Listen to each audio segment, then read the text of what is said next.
तो हाँ जी सर जी, देखो जी, ये आपकी जन्म कुंडली का चार्ट है। आपकी बनी है मकर लगन की जन्म कुंडली। और इस लगन कुंडली के जो मालक हैं वो हैं शनि ग्रह। आपकी कुंडली में कुछ ग्रह अच्छे हैं, कुछ ग्रह खराब भी हैं। ये भी आपको पूरा मैं विस्तार से बताऊंगा। और जैसे कि आपने मुझे बताया है कि आपने पहले भी 1 साल पहले कुंडली मेरे से बना रखी है। तो देखो जी, आपको मैंने शायद पहले बताया होगा कि कुंडली के जो 12 ग्रह होते हैं वो हमारी लाइफ के किसी न किसी जानकारी को दर्शाते हैं। मैं एक बार आपको फिर रिपीट कर देता हूँ कि यहाँ से पहला घर शुरू होता है।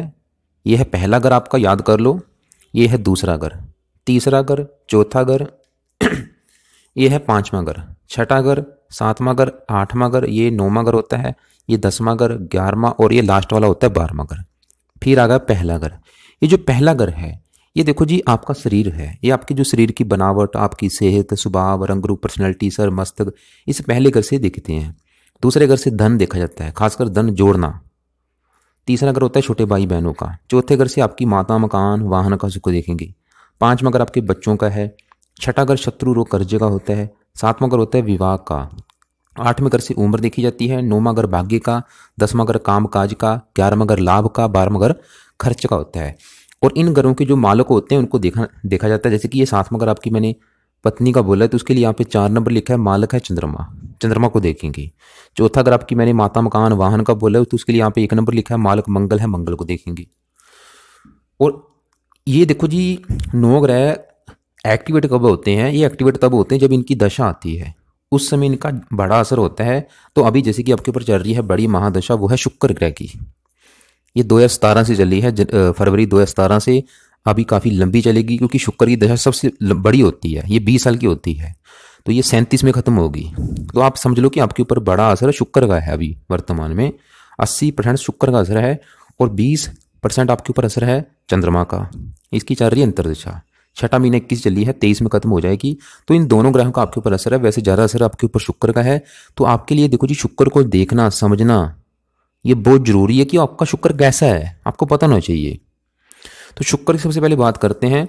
शुक्र यहाँ पे देखो जी, आपके 3 ग्रह बैठे हैं, राहु है, शुक्र है और सूर्य है। और ये है घर 11वां घर। 11वां घर होता है लाभ का। जो आप मतलब काम काज कर रहे हो, उस काम में आपको लाभ मिलेगा या नहीं, वो इस घर से देखेंगे। इसके अलावा इस घर से आमदन के साधन दिखते हैं कि आपके आमदन के साधन कितने होंगे, आप कितने मतलब साधनों से धन कमाएंगे। इच्छा पूर्ति से घर से देखी जाती है। बड़े भाई बहन हो गया, मित्रों का सुख हो गया। इसके अलावा काफ़ी चीज़ें हैं। तो ये चीज़ें देखने के लिए हमें इस घर को देखना पड़ेगा, 11वें घर को। और 11वें घर में यहाँ पे राहु, शुक्र, सूर्य बैठे हैं, इनको भी देखेंगे। और 11वें घर का जो मालक है मंगल है, मंगल को भी देखेंगे। तो पहले देखो जी, यहाँ पे हम क्योंकि शुक्र की बात करेंगे। शुक्र आपका बैठा यहाँ पे है 11वें घर में। इसके हैं इस कुंडली में 2 घर। शुक्र आपकी कुंडली में 2 घरों का मालक है, बैठा यहाँ पे। इसके 2 घर हैं, कौन कौन से हैं? एक तो यहाँ पे जो 2 नंबर लिखा है, इस घर का मालक है 5वें घर का। ये 5वां घर है आपकी संतान का। संतान के बारे में शुक्र से पता करेंगे। 5वां घर आपकी पढ़ाई का है, वो भी शुक्र से। 5वां घर बुद्धि का, वो भी शुक्र से। और शुक्र यहाँ पे 7 नंबर लिखा है, इस घर का मालक है 10वें घर का। 10वां घर होता है काम काज का, नौकरी, कारोबार, बिजनेस, जो भी आप करेंगे इस 10वें घर से देखेंगे। और 10वें घर में यहाँ पे मंगल बुध बैठे हैं, इनसे भी देखेंगे। 10वें घर का जो मालक शुक्र है, शुक्र से भी देखेंगे। 10वां घर देखो जी, काम काज के अलावा पिता का भी है, आपके पिता का सुख, सरकार होगी, मान प्रतिष्ठा होगी। तो दोनों घरों का मालक शुक्र है, बैठा है यहाँ पे मंगल के घर में। ये जो 8 नंबर लिखा है मंगल का घर है। और शुक्र है मंगल का शत्रु, शत्रु राशि में बैठा है। लेकिन देखो जी, यहाँ पे क्या हो रखा है कि शुक्र बैठा है मंगल घर में और मंगल बैठा है शुक्र घर में। इसे कहते हैं स्थान परिवर्तन योग। तो स्थान परिवर्तन योग की वजह से इस शुक्र ने आपको देने हैं अच्छे फल, खराब फल नहीं देने। मतलब जो शुक्र की आपके ऊपर बड़ी महादशा चली है, इसने देने अच्छे फल हैं। लेकिन भाई अच्छे फलों में आ रही है कमी, 2 कारणों की वजह से इसके अच्छे फल मतलब कम हो रहे हैं। अच्छे फल कम क्यों हो रहे हैं? क्योंकि शुक्र यहाँ से राहु से पीड़ित बैठा है। इसी घर में ये जो राहु बैठा है, ये जो 8 नंबर है, ये है वृश्चिक राशि। वृश्चिक राशि में राहु बैठ के नीच का हो जाता है। तो राहु देखो जी, एक तो इस घर का नुकसान करेगा जहाँ ये बैठा है, और साथ में जो शुक्र बैठा है, शुक्र को भी खराब कर देगा, उसके अच्छे फलों को भी कम करेगा। और साथ में सूर्य बैठा है, सूर्य को भी खराब कर देगा। ग्रहण दोष बना है, लंपट जो बना है, ग्रहण दोष बना है। पहले आपको मैं बताता हूँ कि शुक्र ने जो अच्छे फल देने हैं वो क्या देने हैं, लेकिन वही वो अच्छे फलों में कमी आ रही है। 2 कारण आपको बता चुका हूँ। एक तो ये अस्त बैठा है और एक पीड़ित बैठा है राहु से। तो अच्छे फल क्या देने हैं? शुक्र जैसे कि आपका मैंने बोला कि 10वें घर का मालक है काम काज का, ये बहुत अच्छी जगह बैठा है 11वें घर में। और शुक्र इस कुंडली में योग कारक है, योग कारक है, 11वें घर में बैठा है, बहुत अच्छा है आपका शुक्र। आपका जो कर्म भाव है, कर्म भाव लाभ के घर में बैठा है, मतलब आपको काम काज में बहुत ज़्यादा तरक्की मिलेगी। जो भी आप काम काज करते हैं, नौकरी कारोबार बिजनेस, उसके रिगार्डिंग बहुत अच्छे फल मिलेंगे। उसमें आपको लाभ मिलेगा, तरक्की मिलेगी, आपको धन मिलेगा, धन कमाने के साधन बढ़ेंगे, इच्छाएं पूरी होंगी आपकी। 5वें घर का मालिक का संतान का सुख, अच्छा पढ़ा लिखा बना देगा, बुद्धिमान बना देगा, आपकी सभी इच्छाएं पूरी करेगा, इनकम के साधन बढ़ा देगा। शुक्र लग्जरी लाइफ का स्वामी, आपको भूमि मकान वाहन सभी सुख देगा। इसने आपको बहुत, इसकी जो दशा चली है योग कारक है, बहुत अच्छे फल देने हैं। लेकिन देखो जी, मैंने अभी क्या बोला कि अच्छे फल में आ रही है कमी, दो कारण है। एक तो शुक्र आपका अस्त बैठा है, और अस्त जो ग्रह होता है, 3 ग्रह आपके अस्त हैं, शुक्र अस्त है, मंगल बुध अस्त। अस्त जो ग्रह होते हैं वो मृत हो जाते हैं। और अस्त क्यों होते हैं? क्योंकि कोई भी ग्रह जो सूर्य के पास होता है, और आपको पता है कि सूर्य में कितनी गर्मी है, क्योंकि वो एक अग्नि का गोला है। कोई भी ग्रह उसके जब नज़दीक चला जाता है तो वो उसकी गर्मी को सहन नहीं कर पाता, और वो उस वहाँ पे जल जाता है। उसे हम कहते हैं मृत हो जाना, यानी कि अस्त हो जाना। तो शुक्र मतलब आपका मृत हो चुका है, जल चुका है, इसमें बल ही नहीं है अच्छे फल देने के लिए। और उल्टा ये राहु से पीड़ित बैठा है, क्योंकि राहु यहाँ पे देखो जी बिल्कुल नीच का बैठा है। बड़ा मतलब शुक्र के अच्छे फल में कमी आने का कारण है ये राहु। राहु क्योंकि नीच का बैठा है और शुक्र के साथ बैठा है, तो शुक्र के जो अच्छे फल मैंने अभी बोले हैं, जैसे मैंने बोला काम काज रिगार्डिंग, तो क्या करेगा, काम काज में रुकावटें आएंगी, दिक्कतें, काम काज को लेकर दिक्कतें, लाभ में कमी कर देगा, किसी भी काम में प्रॉपर लाभ नहीं मिलेगा। और शुक्र जिन चीज़ों का कारक है, जैसे कि पत्नी का कारक है, पत्नी से लड़ाई झगड़े, वाहन का कारक है, तो राहु दुर्घटना कारक है, वाहन से एक्सीडेंट करा सकता है, वाहन के ऊपर धन खर्च हो सकता है। शुक्र गुप्त अंगों का कारक है, छोटा मोटा कोई गुप्त रोग दे सकता है आपको। तो इसलिए आपको शुक्र को सही करने के लिए एक तो देखो जी, आपने क्या करना है, आपने मतलब ज़्यादा फोकस शुक्र के ऊपर करना है, शुक्र के उपाय करो। मेन सवाल ये है, आप ज़्यादा उलझन मत पड़ो, बस आप ये सोच लो कि भाई शुक्र को कैसे सही किया जाए। तो आपने शुक्रवार के दिन से रोजाना शुक्र का जितने ज़्यादा पाठ पूजा उपाय कर सकते हैं करो। पाठ पूजा में एक तो आप इसका जो बेस्ट उपाय है कि आप इसका रोजाना कम से कम 2 माला या 1 माला, चाहे 1 माला ही रख लो, कि मंत्र आप इसका जरूर करो, जो कि है ओम शुम शुक्राय नमः। दूसरा काम, आप इसका कवच का पाठ या स्रोत का पाठ भी कर सकते हो अगर आपको संस्कृत आती, या फिर ये पाठ आप सुन सकते हो। इसके अलावा आप शुक्रवार का व्रत रख सकते हो, कथा करो, आरती करो। अगर ज़्यादा नहीं कर सकते कोई बात नहीं, जो बेस्ट उपाय है वो मंत्र आप ही है, मंत्र आप कम से कम 1 या 2 माला, वो तो भाई आप जरूर करो। और दूसरा काम, पहला काम तो अपनी ये करना है। दूसरा काम, शुक्र को सही करने के लिए आपको इस राहु को भी सही करना पड़ेगा। और शुक्र देखो जी अस्त बैठा है, इसको जीवित करने के लिए यहाँ पे इसका रत्न भी आपको धारण करना पड़ेगा, जो कि आपने नहीं कर रखा, वो भी बहुत ज़रूरी है। लेकिन अगर आपका बजट कम है, कोई नहीं, मैं ये नहीं बोलूँगा आज ही धारण कर लो, जब जब भी बजट होगा आपका, साल 2-3 साल में धारण कर लेना इसका रत्न आप। वो आपको मैं वीडियो के में बताऊंगा कैसे करना है। आपने 2 रत्न दान करने हैं, शुक्र का और इसका बुध का पन्ना, दोनों योग कारक का, और दोनों ही आपके हस्ते बैठे हैं, तो कैसे अच्छे फल मिलेंगे। तो कोई नहीं, अगर आपका बजट कम है, मंत्र के द्वारा भी हम इसकी पावर को बढ़ा सकते हैं। तो मंत्र कम से कम एक माला या 2 माला जो जरूर करो। वैसे जितने ज़्यादा करेंगे उतना ही बेनिफिट होगा, लेकिन कोई नहीं, शुरुआत में चाहे आप 1 माला करो बाद में इसकी संख्या को बढ़ा सकते हैं, 2 माला जरूर करें। फिलहाल शुक्र का तो जरूर करें। पहले आप पहले महीने में 1 कर लें, 1 माला करें, दूसरे महीने में 2 रख लें। और वैसे ज़्यादा टाइम नहीं लगता, 2 माला भी करते हैं आपके 8-9 मिनट लगेंगे। तो शुक्र का मंत्र आप, और सबसे जो जरूरी है इस शुक्र को सही करना, ये राहु को सही करना पड़ेगा।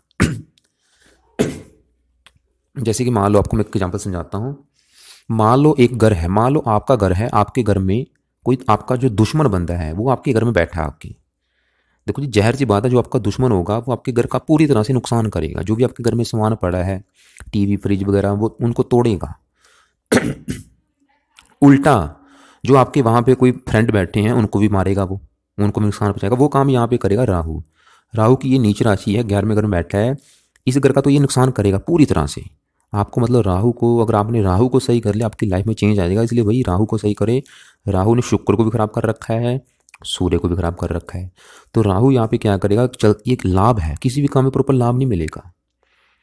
चाहे नौकरी करते हैं, बिजनेस करते हैं, लाभ में हमेशा कमी रहेगी, और इनकम के साधनों में कमी कर देगा, आमदन कम होगी, खर्च ज़्यादा होगा, इच्छाएं पूरी नहीं होने देगा, रुकावटें परेशानियां, शुक्र को खराब कर देगा, सूर्य को खराब कर देगा, पिता करेगा, पिता संबंधी दिक्कतें, सरकारी कामों में दिक्कतें। 3 दृष्टियाँ इसकी। और ये एक और बात मैं बता दूं आपको कि राहु शुक्र सूर्य तीनों बैठे हैं आपके 11वें घर में, लेकिन इनका जो आधा हिस्सा इस 10वें घर के ऊपर भी है। ये आपको आधे फल 10वें घर के भी देंगे चलते कुंडली के हिसाब से, क्योंकि आपका लगन चेंज होने वाला है। जैसे कि राहु ज़्यादा फल इस घर के भी देगा 10वें घर के, और 10वां घर भाई आपके काम काज का, नौकरी कारोबार का, उसको भी लेकर दिक्कतें, पिता को लेकर दिक्कतें, और चौथे घर को देखिएगा माता मकान वाहन संबंधी दिक्कतें। आप ये समझ लो, आपको शायद मैंने पहले भी बताया होगा कि राहु के भाई आपको उपाय करने बहुत ही ज़्यादा जरूरी है। राहु तो वैसे ही खराब माना गया, आपका तो बैठा भी भाई नीच का है, तो कैसे सफलता मिलेगी लाइफ में। तो अब सवाल ये है कि भाई राहु को कैसे सही करना है। और बैठा भी 17 डिग्री का है, पूरा जवान बैठा है, एक किशोर अवस्था में बैठा है। इसकी पावर आपने करनी है -0, इसको बलहीन करना है। तो राहु के लिए आप एक तो इसका रोजाना दान किया करो, हफ्ते में 3-4 दिन दान करो। दान की वीडियो अलग से भेजूंगा, सिंपल दान है, बिल्कुल कम खर्चे में। और इसका एक दान सतनाजे का दान है, बहुत ही अच्छा उपाय है, वो भी आपने दान करना है, वो वीडियो आपको मैं भेजूंगा अलग से। सतनाजा कैसे बनाना है और राहु का दान क्या क्या होता है वो आप देख लेना। इसके अलावा आपने राहु कवच का पाठ कम से कम 2 पाठ रात के समय रोजाना करने हैं, और राहु स्रोत का पाठ, राहु स्रोत का पाठ चाहे 1 रख लो, लेकिन राहु कवच के पाठ 2 पाठ जरूर करो। इसके अलावा आप इसकी आपको मैं एक वीडियो भेजूंगा, 25 उपाय लिखे हैं उस राहु वाली वीडियो में, उसको देख लेना। जो आपको लगता है कि आप उपाय कर सकते हैं वो करो, करते रहना लाइफ टाइम अपने उपाय। इसको सही करना बहुत ज़्यादा जरूरी है, नीच का बैठा है। और शुक्र का आपने देखो जी मंत्र आप 1-2 माला, और इसका हो सके कवच का पाठ स्रोत का पाठ करो। अगर ज़्यादा कर सकते हैं, टाइम है आपके पास, व्रत रख सकते हो, कथा करो, आरती करो। अगर ज़्यादा नहीं कर सकते, खाली मंत्र आप 1-2 माला जरूर करो। और अब देखो जी आपको पता चल चुका है। और यहाँ पे ये सूर्य के अच्छे फलों में कमी आ रही है राहु की वजह से। सूर्य को भी आप सुबह के टाइम सूर्य कवच का एक पाठ या आदित्य हरिद्या सूत्र का पाठ ये कर सकते हैं आप। तो आपको देखो जी पता चल चुका है कि आपके ऊपर जो बड़ा असर है शुक्र का, शुक्र वैसे अच्छा है आपका, जो 17 चली दशा अच्छी है, लेकिन अच्छे फल बिल्कुल खत्म हो चुके हैं, उल्टा अच्छे फलों को खराब कर दिया इस राहु ने। जो अच्छे फल थे उसको भी खराब कर रखा है, मतलब काम काज की रिगार्डिंग दिक्कतें आएंगी 17 के बाद। राहु से पेड़ पे बैठा है, लंपट योग बना है। और शुक्र राहु देखो जी आपको झूठी बदनामी भी दिला सकते हैं किसी स्त्री के द्वारा, किसी लेडीज के द्वारा झूठी बदनामी मिलने के भी योग है। तो ये चीज़ें हो सकती हैं। वाहन से एक्सीडेंट भी करा सकता है, गुप्त रोग दे सकता है, कोई गुप्त अंगों से रिलेटेड शुक्र से रोग जो होते शुक्र से जुड़े रोग जैसे कि पेशाब संबंधी, मधुमेह, प्रमेह, डायबिटीज, ऐसे रोग ये आपको ये शुक्र के रोग हैं, ये आपको हो सकते हैं क्योंकि शुक्र राहु से पीड़ित बैठा है। अब हम देखो जी आगे बात करते हैं, चंद्रमा की बात करते हैं। ये वैसे अच्छा इसकी बात करते हैं। अब आपके यहाँ पे शनि की बात करते हैं। शनि भी मुझे आपका बहुत ज़्यादा खराब लगा है, इस शनि को भी आपको सही करना पड़ेगा। तो शनि आपका मुझे क्यों खराब लगा है, शनि देखो जी बैठा छठे घर में है, और जो छठा घर होता है वो एक अच्छा घर नहीं होता। छठे घर से हम देखते हैं रोग देखा जाता है, कर्जा होगा, कोर्ट के खर्चे हो गए, चोरी होगी, ठगी होगी, विश्वासघात, विघन, बंधाएं, काफ़ी मतलब ख़राब चीज़ें इस घर से देखी जाती हैं। और यहाँ पे बैठा है शनि, और शनि इस कुंडली में है 2 घरों का मालिक बैठा यहाँ पे। इसके अपने 2 घर हैं, कौन कौन से हैं, एक तो ये जो 10 नंबर लिखा है और ये 11 नंबर, ये जो दोनों घर हैं इस शनि के हैं। 10 नंबर वाला भाई आपका पहला घर है, ये सबसे मेन घर होता है पहला घर यानी कि आपका शरीर है, आपकी सेहत, स्वभाव, रंग रूप, पर्सनैलिटी, सर, मस्तक, इस पहले घर से, यानी कि पहले घर के मालिक शनि से देखेंगे। पहले घर को जो रिप्रेजेंट करेगा शनि करेगा, मतलब शनि सोच लो कि आप खुद हैं, आपका शरीर है शनि। और कहाँ बैठा है, छठे घर में बैठा है। देखो जी आपका शरीर उठ के चला गया छठे घर में, रोग के घर में, क्या होगा, आपको रोगी बनाएगा ये शनि। शरीर आपका रोग के घर में बैठा है, और शनि से जुड़े आपको रोग हो सकते हैं। जैसे कि मैंने यहाँ पे देखा है, जो केस मैंने देखे हैं, मैं ये नहीं बोलूँगा ये सभी रोग आपको होंगे। यहाँ पे ये देखा है मैंने, अमास्या पित्ते में रोग देता है, लीवर संबंधी, आँखों में, दंत, और ऐसे कोई ना कोई रोग देता है। बंदे को रोग मुक्त नहीं होने देता, रोग कोई ना कोई लगा रहता है, क्योंकि शरीर ही आपका रोग के घर में बैठा है। कर्जे घर में बैठा आपको कर्जदार बना देगा, शत्रु का घर है शत्रु बढ़ा देगा, आपके कोर्ट के चक्कर लगाने पड़ सकते हैं। इसकी दशा खासकर इसकी दशा में बहुत ज़्यादा दिक्कत आएगी शनि की दशा में। और शनि यहाँ पे ये जो 11 नंबर लिखा है इसे दूसरे घर का मालिक है। दूसरा अगर होता है धन जोड़ने का, धन कमाना अलग चीज़ है, जो आप धन कमा रहे हैं वो तो अलग चीज़ है, जो धन जोड़ना होता है वो अलग चीज़ है। तो दूसरा अगर होता है धन जोड़ने का, जो भी आपका बैंक बैलेंस है वो दूसरे घर से, और दूसरे घर के मालिक शनि से देखेंगे। और धन कहाँ बैठा, देखो जी धन उठ के चला गया छठे घर में, कर्जे घर में, तो धनहीन योग बना है, धन संबंधी दिक्कतें देगा शनि आपको। इसलिए आपको शनि को भी सही करना बहुत ही ज़्यादा जरूरी है, क्योंकि लग्नेश है, देखो जी लग्नेश ही छठे घर में बैठा है, लगन दोष बना है, जो कि एक बहुत बड़ा दोष होता है। इसका नुकसान ये होता है कि बंदे को लाइफ में काफ़ी दिक्कतें, परेशानियाँ, संघर्ष ये करना पड़ता है, मेहनत का फल कम मिलता है। तो आप भाई आप क्या करो, शनि की भी पूजा उपासना लाइफ टाइम करो, बहुत ज़रूरी है। शनि कवच का पाठ जरूर करो रात के समय, और शनि का मंत्र जप करो, ओम शम शनिश्चराय नमः। शनि से प्रार्थना करो कि शनि देवता जी आप मेरे धन के घर के मालिक हैं और आप मेरे शरीर के मालिक हैं, तो मैं चाहता हूँ कि मुझे धन संबंधी दिक्कतें ना आएँ, और मेरी जो सेहत ख़राब रहती है वो सेहत संबंधी दिक्कतें मुझे ना आए, मेरी सेहत अच्छी हो। तो इसलिए आपका मैं रोजाना मंत्र जाप और कवच का पाठ किया करूँगा। शनि मंत्र भी माथा टेकने जरूर जाया करो। हर शनिवार के दिन नियम बनाओ कि रोजाना हर शनिवार के दिन शनि मंदिर माथा टेकने आप जाएँ। इसके अलावा शनि के छोटे मोटे उपाय करें, कौवों को रोटी डाल दिया करें, कौवों को रोटी, कुत्तों को रोटी डालें। तो अब हम आगे बात करते हैं। आपका देखो जी, जैसे कि राहु मुझे नीचे का लगा है, ऐसी केतु भी आपका नीच का है, और ये बैठा है पांचवें घर में। पांचवें घर में बैठा जरूर है, लेकिन इसका जो बड़ा हिस्सा है वो है चौथे घर के ऊपर, और चौथा घर है आपकी माता, मकान, वाहन, भूमि, जमीन, जायदाद का। ये चौथे घर को एक्टिवेट करेगा, चौथे घर के रिगार्डिंग आपको देगा खराब फल केतु, खासकर अपनी दशांतर में ज़्यादा देगा। तो चौथे घर जैसे कि आपकी माता, मकान, वाहन का बोले तो इनको लेके दिक्कतें आएंगी आपको। माता, मकान, वाहन, भूमि, जमीन, जायदाद, इनको लेके दिक्कतें परेशानी आपको आएंगी जरूर। तो केतु को भी आप उपाय करें। इसके लिए आप, इसके लिए भी कुत्तों को रोटी आप डाला करें। इसका भी एक दान की वीडियो भेज दूंगा, उसको भी दान, इसका जो भी दान है वो करना है आपने।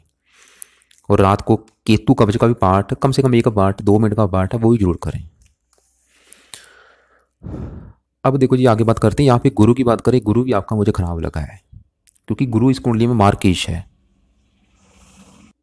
गुरु आपको आधे अच्छे फल देगा, आधे खराब फल, ऐसा नहीं कि बिल्कुल खराब फल देगा। गुरु क्या खराब फल देगा, ये बैठा यहाँ पे दूसरे घर में। अभी आपको मैंने जैसे बोला कि दूसरा घर होता है धन जोड़ने का, तो धन जोड़ने का जो मालक है शनि, वो तो आपका खराब है, और धन के घर में गुरु बैठा है, और गुरु शनि का है शत्रु। तो गुरु देखो जी इस घर का नुकसान करेगा, शत्रु राशि बैठा है। और गुरु क्या नुकसान करेगा, गुरु आपका यहाँ पे जो 9 नंबर लिखा है 12वें घर का मालिक है। 12वां घर होता है खर्चे का, हानि का। तो जो खर्चा उठ के चला गया आपके धन के घर में, हानि उठ के चलेगी धन के घर में, मतलब ये धन की हानि करेगा, धन का खर्च कराएगा आपका मतलब धन जुड़ने नहीं देगा आपके पास, धन आपका खर्च होता रहेगा बहुत ज़्यादा, और फालतू खर्चों की वजह से आपको कर्जदार भी बना सकता है। इसलिए इसको भी सही करें। इसके लिए आप क्या करें, इसकी पावर, एक पावर होती है, देखो जी पावर देख के डिसाइड होता है कि ग्रह जो भी अच्छे बुरे फल देगा कितनी मात्रा में देगा। तो पावर कितनी है 15, मतलब पूरा जवान है, तो पावर आपने करनी है माइनस, इसको मतलब बलहीन कर देना। पावर कम करने के लिए इसका भी आप लाइफ टाइम दान करें, हफ्ते में 2-3 दिन दान किया करें, खासकर बृहस्पतिवार को दान जरूर करें। पीले रंग का दान करना है, वीडियो भेजूंगा दान के ऊपर। और इसका भी आप कवच का पाठ, बृहस्पति कवच का पाठ, और कम से कम एक पाठ सुबह के टाइम आप कर सकते हैं, और एक बार इसके मंत्रों को सिद्ध करके छोड़ देना आप। चंद्रमा की बात करें, वो अच्छा आपका, वैसे दशा भी चल रही है आपके ऊपर, 6 महीने 21 से 23 में ख़त्म हो जाएगी। ये अच्छा है आपका, ये आपके 7वें घर का मालिक है, पत्नी घर का मालिक है, पत्नी अपने घर से 9वें घर में बैठा है, और चंद्रमा का बड़ा हिस्सा है दूसरे घर के ऊपर। ये आपको देखो जी पत्नी के मामले में अच्छे फल देगा, विवाह का सुख अच्छा देगा। पत्नी के आने के बाद वैसे आपके पास धन भी आना शुरू हो जाएगा, ये आपका अच्छा है। अब यहाँ पे मंगल बुध की बात करें, बुध की बात करें, बुध भी आपका अच्छा है। बुध इस कुंडली में है योग कारक, बुध ने देने हैं अच्छे फल, लेकिन अच्छे फल में आ रही है कमी, क्योंकि बुध आपका अस्त बैठा है, एक मृत अवस्था में बैठा है।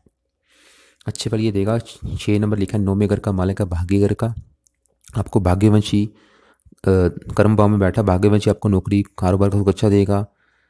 चौथे घर को देखा मकान वान का सुख अच्छा देगा, ये अच्छा है आपका। लेकिन देखो जी एक तो अस्त बैठा है, और वैसे भी मैं फिर बोलूँगा दशा देखनी बहुत ज़रूरी होती है, दशा के हिसाब से लाइफ में चेंज आता रहता है। मंगल की बात करें, मंगल थोड़े बहुत खराब फल देगा, लेकिन ज़्यादातर अच्छे फल देगा। मंगल आपकी कुंडली में यहाँ पे जो 1 नंबर लिखा है और ये 8 नंबर लिखा है, इन दोनों घरों का मालिक है। 10वें घर से बैठ के चौथे घर को देखा, जो कि इसका अपना घर है, मकान वान का जरूर देगा आपको। लगन को देखेगा, आपको मेहनती बनाएगा, साहसी बनाएगा, क्योंकि उच्च राशि है। और लेकिन मंगल के भी जो अच्छे या बुरे फल हैं वो कम मिलेंगे, क्योंकि अस्त बैठा है आपके। देखो जी 3 ग्रह तो अस्त बैठे हैं।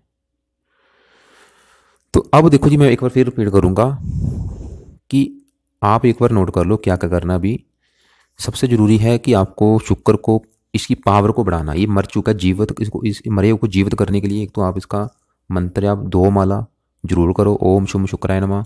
शुक्र की देवी माता लक्ष्मी जी हैं, उनकी भी पूजा उपासना आप कर सकते हो। या शुक्र कवच का पाठ, स्रोत का पाठ आप कर सकते हो। और इसके अलावा शुक्र को सही करने के लिए आपने इस राहु को भी सही करना है।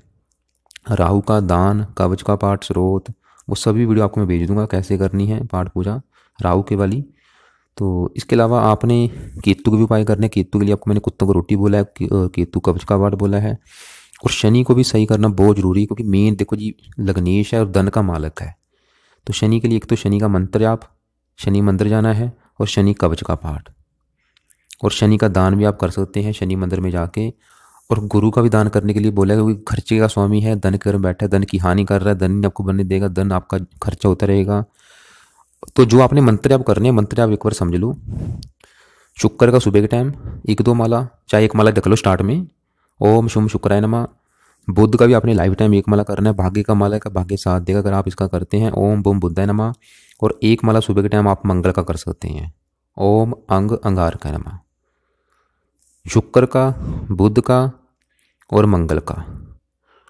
फिलहाल अभी देखो जी मंगल का आप रहने दें, शुक्र बुध और इसका चंद्रमा का कर लें, क्योंकि चंद्रमा का भी असर है आपके ऊपर, क्योंकि ये थोड़ा सा 3 डिग्री का बैठा है। इसकी पावर बढ़ाने के लिए इसका मंत्र आप कर सकते हैं, शुक्र बुध और चंद्रमा का। और रात के समय आपने भाई राहु केतु और शनि का करने हैं। राहु केतु का तो एक कम से कम 1-1 या 2-2 कवच के पाठ जरूर करें, और शनि का भी कवच का पाठ और शनि का मंत्र भी करना है। और बाकी राहु केतु के दान भी आपने करने हैं, दान देख लेना वीडियो में। और शनि का भी दान करना है, और दान गुरु का भी आपने करना है। और सुबह के टाइम गुरु कवच का पाठ आप कर सकते हैं। और जो रत्न दान करने हैं, एक तो शुक्र का रत्न आप जरूर दान कर लें, मैं ये नहीं बोलूँगा आज ही करना है, जब भी बजट होगा कर लेना। बुध का भी करना है, शुक्र का भी। शुक्र का पहले फिलहाल बुध का चलो रहने दें आप, शुक्र की क्योंकि दशा है। शुक्र का आप रत्न जो है वो डायमंड होता है, डायमंड काफ़ी महंगा होता है, आप उसकी बजाय वाइट टोपाज रत्न दान कर सकते हैं। उस रत्न को आपने चांदी में जड़वाना है, शुक्रवार के दिन करना है धारण, सुबह के समय, सुबह 7:15 या 8:15 या 9:15 बजे। और राइट हैंड की आप इस रिंग फिंगर में भी कर सकते हैं या इस फिंगर में भी कर सकते हैं। और धारण करने से पहले आपने इस रत्न को एक बार कच्चे दूध में और गंगा जल में धो लेना है, धारण कर लेना है। और आपको देखो जी मैं पाठ भेजूंगा नवग्रह कवच का पाठ, वो भी आप करें सुबह शाम। बाकी आप ऐसा करना, फिर भी आप एक बार मुझे कॉल कर लेना, जो भी आपको मेरी बात समझ ना लगी हो कॉल करके आप पूछ लेना। शुक्र का कम से कम 2 माला जरूर रखें मंत्र आप, क्योंकि बड़ा असर आपके ऊपर शुक्र का है, तो 2 माला। और राहु के शुक्र के, इनके उपाय ज़्यादा करने हैं आपने, शुक्र और राहु के। बाकी आप मुझे कॉल करने के लिए शाम के 4 से 5 के बीच में आप कॉल कर लेना। और इसके अलावा जो मैं वीडियो आपको अलग से भेजूँगा उनको आप देख लेना।